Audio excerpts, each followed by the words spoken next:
Hi, welcome. Today we're going to talk about exponential growth and decay.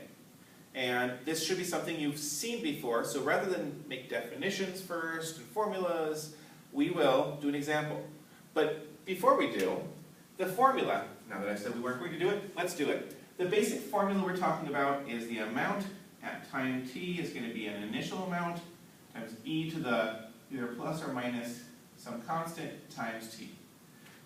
If there's a minus there, typically it's a decay. If there's a positive, typically it's growth. You can do it with a plus only and make it decay also, but then k will turn out to be negative. There'll be some negative in there if it's growth. If it's decay, there'll be a positive net effect if it's growth. But let's not talk about formulas. Let's just do it. These are story problems that have a lot of analysis in them.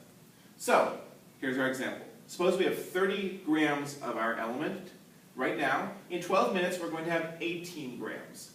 If the element decays according to, this is an exponential model. This is just like what we saw.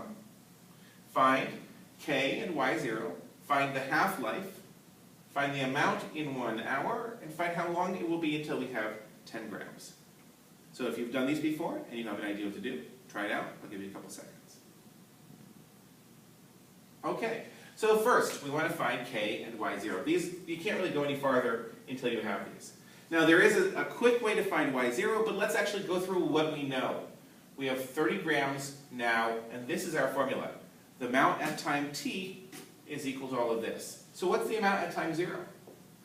The amount at time 0 is going to be y sub 0 e to the minus k times 0. Now k times 0 is 0, minus that still 0, e to the 0 is 1, so that's y0.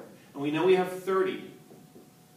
So this is our y0. Because if you just plug this in, that's what we get. Next, we also know in 12 minutes, we're going to have, so time at 12, we're going to have 18. And that's going to be still y0 e to the minus k times 12 in this case. And we know y0 is 30, so let me rewrite that. 18 equals 30 e to the minus 12k. And we need to solve for k. Now this is a relatively straightforward exponential function, but solving it, it's been a while, so maybe we should walk through that. What do we do first? We divide by that 30. 18/30ths equals e to the minus 12k. And that, of course, can simplify into 0.6 exactly. When you're doing this, keep a lot of digits, but it's exactly 0.6, so there's no reason to worry about that. So now, what do I do? To get access to this exponent, what do we get? We take the log of both sides. We're not multiplying by log, we're taking the log. So take the natural log of 0.6 equals the natural log of e to the minus 12k. And we do that because that allows us to pull exponents down. It's one of the rules of natural logs, or any log, that this exponent can come down in front, minus 12k, ln of e, and that's nice because the natural log of e is just 1. So we have the natural log of 0.6 is minus 12k, or k is equal to minus 1/12 of the natural log of 0.6. Now, that may not be an appealing way to write it. It's perfectly accurate, but it's probably more aesthetically pleasing to have a decimal approximation for that. So what we'll do is, we'll do that. We'll take natural log of 0.6 and divide by negative 12. I get 0.045, I'm sorry, 0.0425688. Now, you can round this, and then nothing bad usually happens if you round a little bit, but I like to have at least 6 digits.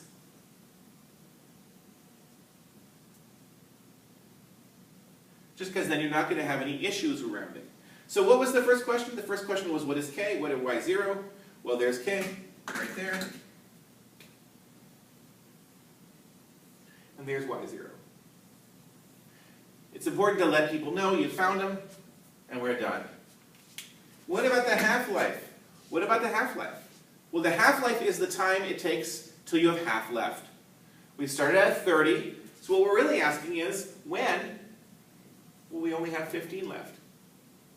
And according to our formula,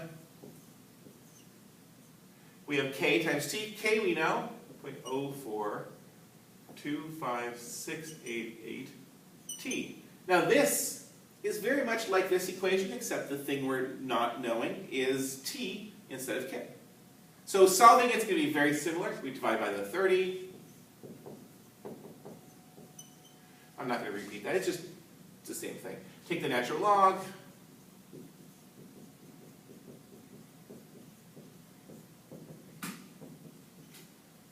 So we get the natural log of 0.5 equals, and what is that then? That is minus 0.0425688 t. So t is going to equal, just divide that out. We get the natural log of 0.5, divide by negative 0.0425688.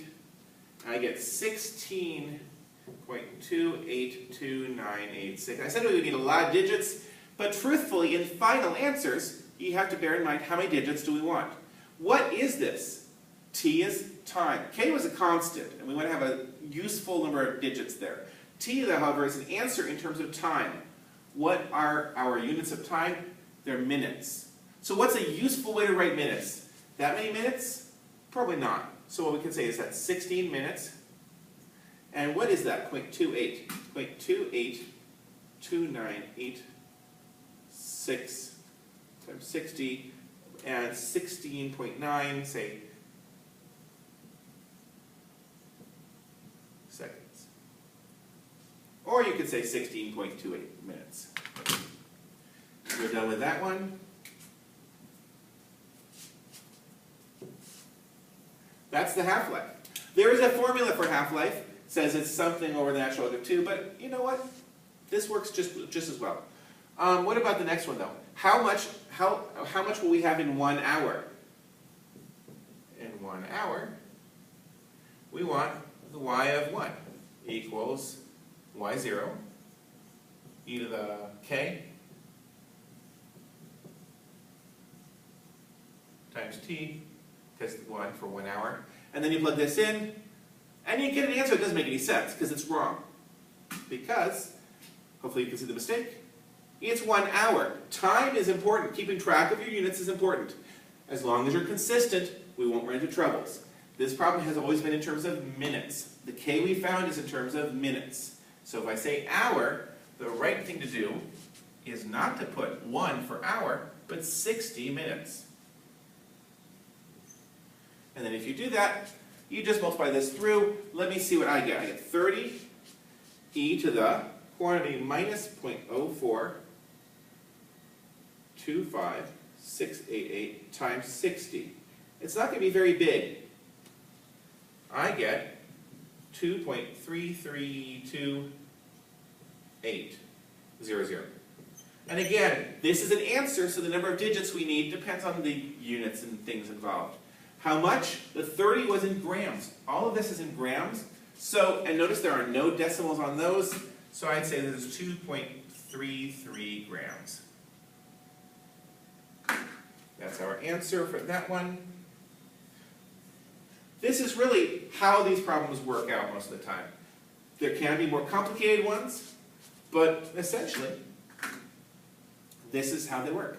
Now the last one, how long until we have 10 grams?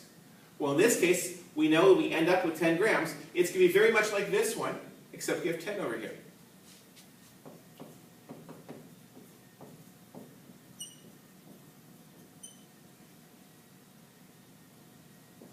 And all we're doing is solve that. Divide by the 3. Now 1/3 is not a terminating decimal, so I'm going to leave it as 1/3.